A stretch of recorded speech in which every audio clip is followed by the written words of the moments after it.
अरे वा, बाहेर मस्त पाऊस पडतोय आणि दिवसभर जॉबवरून आल्यावर आणि थकल्यावरती संध्याकाळी घरच्या शांततेत काहीतरी गरमागरम आणि गोड खाण्याची तीव्र क्रेविंग्स झाली तर. पण आरोग्याची काळजी घ्यायची की जिभेचे चोचले पुरवायचे. म्हणूनच मी आज बनवलं आहे बिना साखरेचं पौष्टिक गुळाची खीर. चला तर मग याची रेसिपी पाहूया. तर आता इथे सुरुवातीला 3 चमचे तांदूळ स्वच्छ धुवून मिक्सरला रव्यासारखे बारीक करून घेतले आहेत. तर मी ते जाडसर रव्यासारखे करून घेतले आहेत. तर तुम्ही एकदम बारीक रव्यासारखेही करू शकता.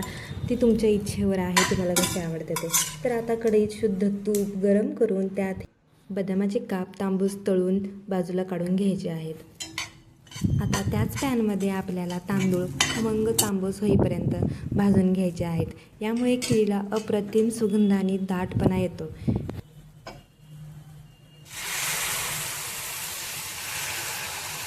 आता तांदूळ भाजल्यावर त्यात गरम उकळलेलं दूध ओतायचं आहे आणि मंद आचेवर तांदूळ मऊ शिजेपर्यंत खीर उकळू द्यायची आहे.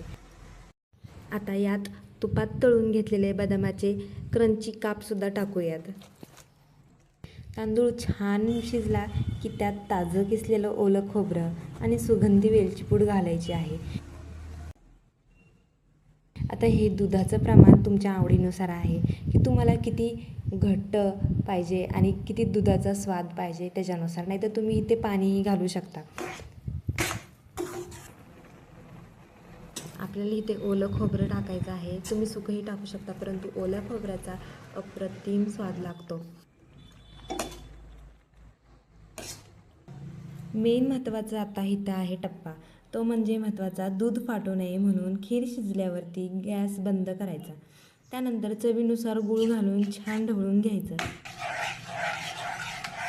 खिरीच्या गरम वाफेनेच गूळ विरघळतो. आणि हे पहा, आपली पावसाळ्यातील खास पौष्टिक गुळाची खीर तयार आहे. याला तांदळाची खीरही म्हणतात.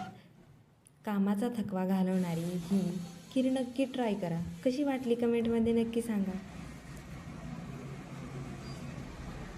आणि रेसिपी आवडली असेल तर व्हिडिओला लाईक करा, पुढे पाहण्यासाठी सेव्ह करा आणि मित्रपरिवाराला शेअर करा.